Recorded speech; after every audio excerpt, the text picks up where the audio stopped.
So now we're going to try to tie everything that you've been talking about together, similar polygons, similar triangles, and we're going to use it to do something we call indirect measurement.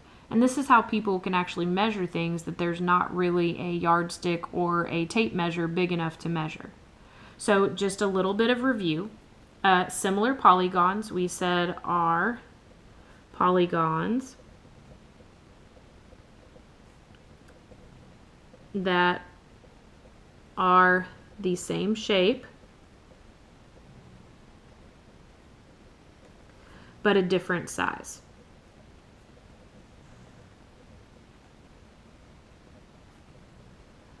And the three ways that we have proven that triangles, only triangles, are similar, again not congruent, were angle, angle, side, angle, side, and side, side, side. The most common one is always going to be angle, angle. And it says similar triangles is what we're going to use for indirect measurement. So if we go down here to example 1, again, the first thing that we have to prove is that they are similar, by either angle, angle, or side, angle, side. Again, most commonly, you're going to be able to use angle, angle, because most commonly, indirect measurement will always have a shared angle. So if you look at this first example, we have 90 and 90, so we know that those are equal. The last one would be here, we've got a shared angle. So the first thing we would say is triangles similar by angle, angle. Once you've stated that, now we're ready to go ahead and set up our indirect measurement. So we're going to do our two triangles. There's one. There's the other one.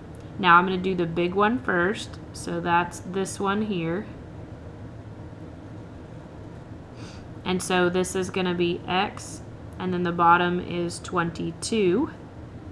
And now we're going to do the smaller one, which is this one here.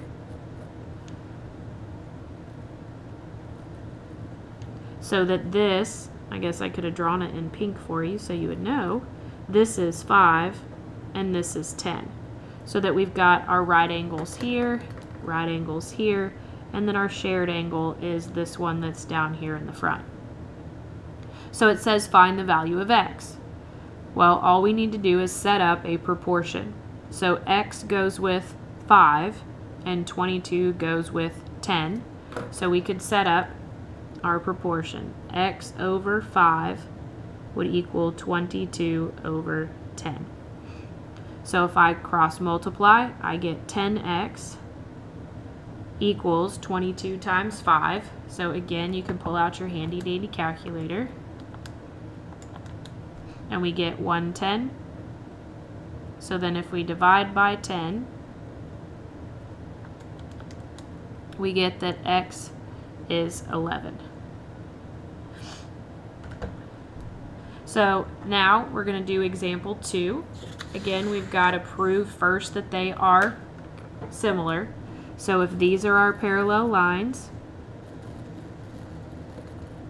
this right here could be one of our transversals. So then pink to pink creates this angle and this angle. And then again, we have that shared angle right here. Both triangles have that. So then I'm going to do the smaller one in blue. So that would be this one. And so this is this with this mark. And it's this side is 8 and this side is 3. And now I'm going to do the big one in purple. So that's this triangle here. And again, if you have highlighters, it is helpful so that you can see colors. I wish I brought mine home so that you could see colors. So here's the purple one. Same thing, I've got this marked here and this marked here so that I know that those triangles are similar by angle, angle. So triangles similar by angle, angle. So now I can set this up. On the big one, this is 6. And then notice it tells you that the whole bottom is X. So this is what they're looking for. So now you go ahead and set up your ratio here. 8 over X goes with 3 over 6. And now you solve for X. So how does indirect measurement actually work? Well, down here is kind of a typical word problem type thing. They would basically say, there's a tree in the park that measures 21 meters. Its shadow is 24 meters. So if the building across from it has a shadow that is 56 meters long, how tall is the building? So you still have those two triangles. You've got here the tree with the shadow, and then this is the sunlight. And then we have the bigger one here. There's our angle of depression or elevation is what they call them, like this. And so then here's the building with its shadow. So again, we can go ahead. These are going to be our parallel lines here. So if those were our parallel lines, we are going to have the ground with the building making 90 and the tree with the ground making 90, and then this is our shared angle over here. So we do have that the triangles are similar by angle, angle. And once we flip to the back, I'm going to quit writing that, but you still need to make sure that you've marked it on your picture. So then here's the tree. Oops, we did it in pink, sorry. So here's the tree with its shadow. So this with a 90, and the tree was 21 meters, and its shadow was 24 meters. And then here is the shadow with the building, which was bigger. And again, this was 90, and here was this. And we're trying to figure out how tall is the building if its shadow was 56 meters long. So now we would actually set up the ratio the same way we would have before. We have 21 compared to X, and we have 24 compared to 56.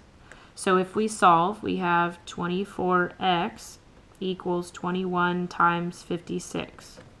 So I'm getting out the calculator. 21 times 56 is 1176. And so then I would divide by 24 to get that X is 49. So then your final answer here is actually that the building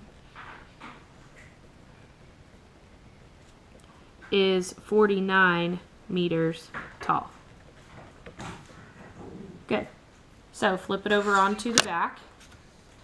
I'm going to kind of help you set these up, and then I'm going to ask you guys to solve them. So it says, when Stephanie stands 2 feet from a lamppost, her shadow is 3 feet long. If Stephanie is 5 feet tall, how tall is the lamppost? So here is Stephanie, and again, remember, I'm not an art teacher. Okay, so here is Stephanie, okay, and her little shirt, and her little skirt, okay, and her legs. And it says she is 2 feet from a lamppost. So let's say 2 feet over here is this lamppost. Here's the light on top, okay. If she is 5 feet tall, so this is 5 feet tall, how tall is the lamppost? So here's this, the rest of the triangle. And then remember it says that her shadow, so this part over here, was 3 feet. So again, I'm not going to actually write that it's similar, but remember this would make 90, and she would make 90 with the ground. And then this over here would be our shared angle. So if we draw the triangles, let's do this one over here in blue.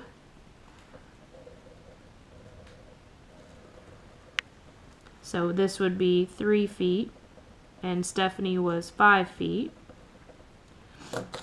And then let's say we do this one in purple here, to here to here. So, and again, sorry, 90 shared angle, 90 shared angle. So now the bottom, remember it goes from here all the way to here. So 3 plus 2 gives me 5 feet. And then it says how tall is the lamppost. So there's your X. So now that one's completely set up.